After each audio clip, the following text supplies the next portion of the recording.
अपने बीच भारतीय जनता पार्टी के माननीय राष्ट्रीय प्रवक्ता माननीय गौरव भाटिया जी आपको संबोधित करेंगे। मेरा विनम्र निवेदन है माननीय गौरव जी से कि आपको संबोधित करें। आदरणीय संजय मयूख जी, बहुत बहुत धन्यवाद। सारे पत्रकार बंधुओं को हमारा नमस्कार। ये प्रेस वार्ता जो है, जैसा सभी न्यूज चैनल्स पे चल रहा है, भारत में सबसे बड़ा कट्टर बेईमान पापी आपका कन्वीनर अरविंद केजरीवाल कांप रहा है थर-थर। सर्दी में निकल रहे हैं पसीने, अंदर से हुआ है बहुत उसमें डर। और क्यों? कारण ये है कि ईडी ने चौथा समन भेजा अरविंद केजरीवाल को और उनसे पूछताछ करना चाहिए।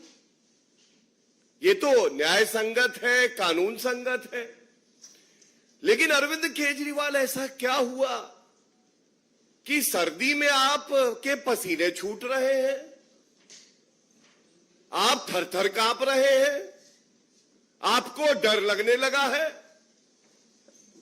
आपको ये जानकारी हो गई है कि जेल की सलाखों के पीछे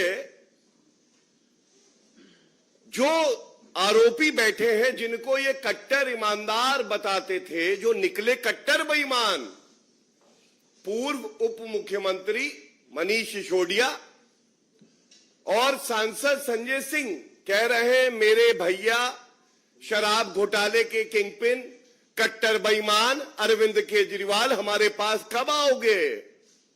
हम व्याकुल हैं, हम चाहते हैं कि जेल की सलाखों के पीछे आप आइए और एक नया घोटाला करें।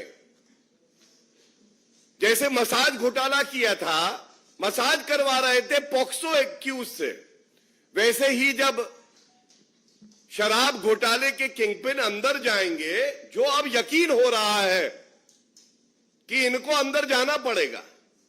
और ये बड़ी जिम्मेदारी से मैं कहता हूं, एक मुख्यमंत्री जो कि संविधान की शपथ लेता है, वो कहता है मैं संविधान और कानून का पालन करूंगा और उसकी रक्षा करूंगा।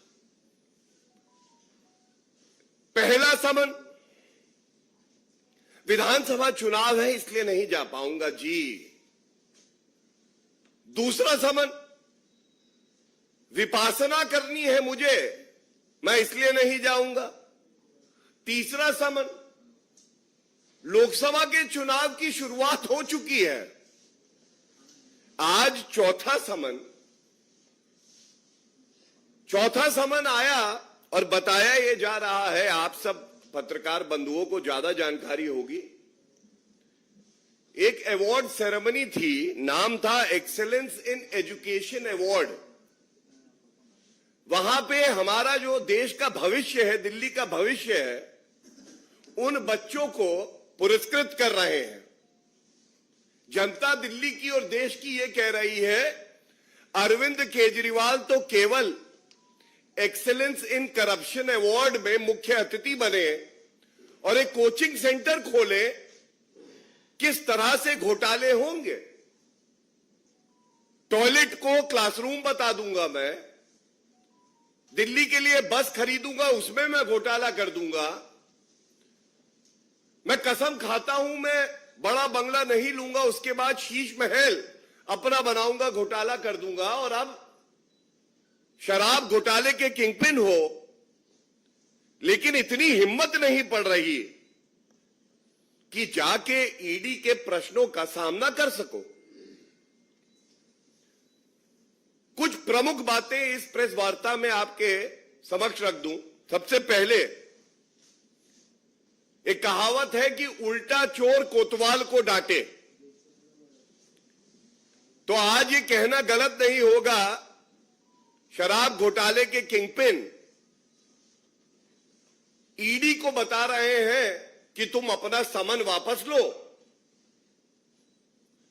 साथ में वो ईडी से सवाल पूछ रहे हैं।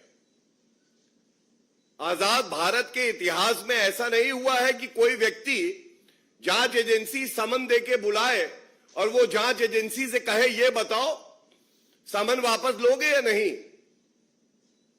अराजकता का पर्याय कोई है जिसके डीएनए में अराजकता है, कानून को तोड़ना है, भ्रष्टाचार है, लूट खसोट है, कमीशन खोरी है, चोरी है, तो वो अरविंद केजरीवाल है। और दूसरा बड़ा सवाल जो आपके माध्यम से मैं चाहूंगा कि अरविंद केजरीवाल जहां पे भी जो उनके शराब कारोबारी घोटालेबाजों के साथ बैठ के ये प्रेस वार्ता देख रहे हैं, बताएं। पहला समन आया 2 नवंबर 2023 को आपको जांच एजेंसी के सामने जाना था। करीब करीब 2.5 महीने का समय बीत चुका है। ये जो लंबे लंबे पत्र आप जांच एजेंसी को लिखते हैं, उसकी बजाय आप कोर्ट क्यों नहीं जाते? आप क्यों नहीं कोर्ट जाके सारे साक्ष्य दलील अपनी रख दें? और मैं पुनः कहूंगा, दूध का दूध और शराब की शराब हो जाने दीजिए। लेकिन अब ये यकीन हो गया है कि अरविंद केजरीवाल जानते हैं कि उन्होंने ये जो घोटाला किया है हजारों करोड़ रुपए का, जैसे 10.5 महीने से मनीष सिसोदिया को बेल नहीं मिली है, संजय सिंह 3.5 महीने से बेल नहीं पाए, अंदर है, तो अरविंद केजरीवाल भी जान गए हैं कि उनका भविष्य जो है वो अंधकार में है। जनता को जवाब देना पड़ेगा। और बिल्कुल स्पष्टता से ये बात कह दे,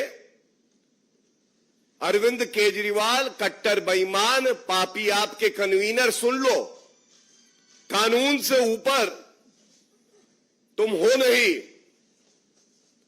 और जैसे किसी भी व्यक्ति को चलने के लिए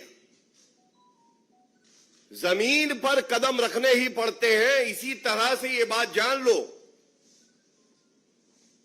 जो भी मुजरिम हो, जो भी व्यक्ति हो जिसको समन दिया है, वो कुछ समय कानून से भाग तो सकता है पर बच नहीं सकता है। बचने वाले नहीं हो आप अरविंद केजरीवाल। ये जो सरकार है ये आज पर्याय है ईमानदारी की। ये पर्याय है कि अगर घोटाला करोगे तो सख्त कार्रवाई होगी, तुम्हें बख्शा नहीं जाएगा। और इसीलिए मैंने तमाम उनके वक्तव्य देखे, अभी भी चल रहा था। मैं केवल याद दिला दूं भारतीय राजनीति के गजनी को, जिनकी याददाश्त चली गई, कि ये आपका वक्तव्य है अरविंद केजरीवाल जी कि मैं भारतीय राजनीति में कदम इसलिए रख रहा हूं कि मुझे भ्रष्टाचार को खत्म करना है। और फिर से याद दिला दूं आपको कि आप ही ने कहा था किसी भी राजनेता पे अगर भ्रष्टाचार के आरोप लगे तो पहले उसे इस्तीफा दे देना चाहिए, और जब उसका नाम क्लियर हो जाए उसके बाद उसे पुनः राजनीति में सक्रिय होना चाहिए। ये सब इसलिए कह रहा हूं क्योंकि अरविंद केजरीवाल आज भ्रष्टाचार का पर्याय है, और जो गंदगी उन्होंने मचाई है, जो उदाहरण उन्होंने जनता के बीच में पेश किया है, यह चिंताजनक है कि एक मुख्यमंत्री आज भारत के संविधान को तार-तार कर रहा है और अपनी जवाबदेही से भाग रहा है। ये बचने नहीं पाएंगे। धन्यवाद। कोई सवाल हो?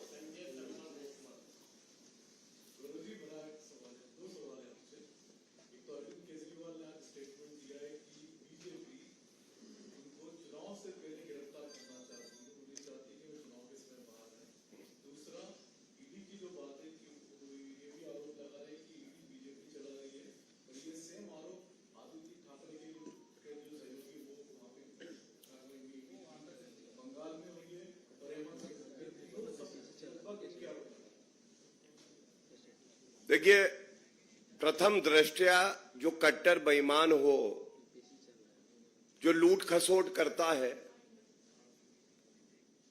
वो हमारी जांच एजेंसी पे आरोप लगाए, ये कतई बर्दाश्त नहीं होगा। और ये कहना गलत नहीं होगा कि आज ईडी, सीबीआई, तमाम जांच एजेंसियां अपना कार्य करती हैं। अब वो पिंजरे का तोता नहीं है कांग्रेस की सरकार में जैसे थी। और ये सारे भ्रष्टाचारी एक हुए हैं केवल एक वजह से।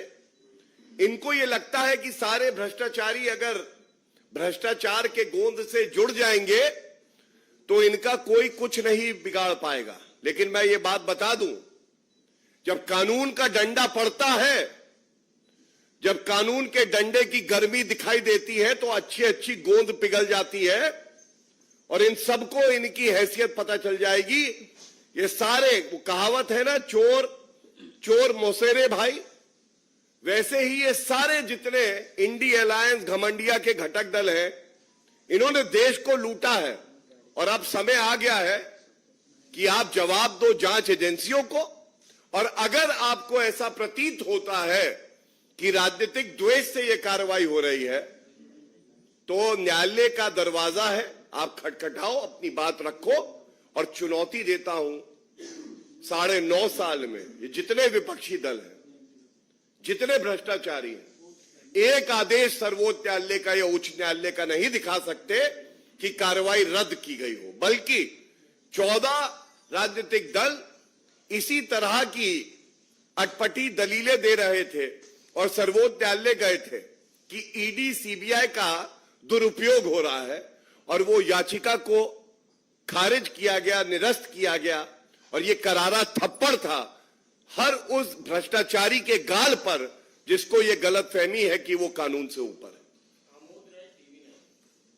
मेरा प्रश्न इससे थोड़ा अलग है। जो एसटी हसन है, समाजवादी पार्टी सांसद, वो एक बार फिर से ये कह रहे हैं कि ट्रेन में, बसों में मुसलमान सफर न करें, भड़काने की कोशिश की जाए। इसी से जुड़ा मेरा सवाल भी है कि शिवपाल यादव ने कहा है कि जब आंदोलन के समय गोलियां चलाई गई तो दरअसल संविधान की रक्षा के लिए गोलियां चलाई गई थी। और इसी से राज ने कहा है कि 22 जनवरी के बाद दलित, ओबीसी और आदिवासियों के लिए कलयुग शुरू हो जाएगा। सर, मेरा सवाल अरविंद केजरीवाल से जुड़ा ही है। तो ये गठबंधन की आपने बात की है, और वो लोग ये कह रहे हैं कि पहली जीत जो है वो चंडीगढ़ में इलेक्शन में हुई। दूसरी बात ये है कि कल ही अरविंद केजरीवाल ने कहा था कि 22 तारीख वाली जो प्राण प्रतिष्ठा का कार्यक्रम है उसके बाद हो जाएगी अरविंद। देखिए, जब भ्रष्टाचार कर रहे थे तब इनको लगता था कि भ्रष्टाचार करूंगा और मेरी गर्दन जो है वो कानून का जो शिकंजा है, पंजा है, वो पकड़ नहीं पाएगा। अब तो इतना डरे हुए हैं कि बता रहे हैं कि ढोंगी अरविंद केजरीवाल सुंदरकांड का पाठ पढ़ रहे थे। कल की बात है। मैं केवल एक बात कहूंगा, हमारे आराध्य हैं, प्रभु राम से कुछ सीखें। राम राज्य क्या होता है ये जानने की आवश्यकता है। और ये इसलिए कह रहा हूं कि ये वो अरविंद केजरीवाल है, हमारा स्वास्तिक का चिन्ह है, पावन है, पवित्र है। इनकी पार्टी एक झाड़ू स्वास्तिक चिन्ह को दौड़ाते हुए दिखा रही थी। और ये वो अरविंद केजरीवाल है जिनके विधायक राजेंद्र गौतम जो मंत्री रहे हैं, उन्होंने हिंदू धर्म के खिलाफ क्या क्या बात नहीं कही। तो प्रभु राम हो, ईश्वर हो, वो हमेशा उसके साथ है जो सत्य की राह पे चलता है। जो पाखंडी होता है, ढोंगी होता है, भ्रष्टाचारी होता है, लूट खसोट करता है, कमीशन खोरी करता है, चोरी करता है, कट्टर बेईमान होता है, उसको केवल श्राप मिलता है। और श्राप मिलने के बाद उस व्यक्ति का क्या होता है ये हमने देखा है गुजरात में। और हमने देखा है कि अरविंद केजरीवाल की पार्टी का सूपड़ा साफ हो गया। जो 5 प्रदेशों में चुनाव हुए, खासकर छत्तीसगढ़, मध्य प्रदेश और राजस्थान में, जमानत जब्त होने का कीर्तिमान किसी ने बनाया है तो वो अरविंद केजरीवाल है और इनकी पार्टी को नोटा से कम वोट मिले। फिर मिलेंगे। बहुत बहुत धन्यवाद। Thank you.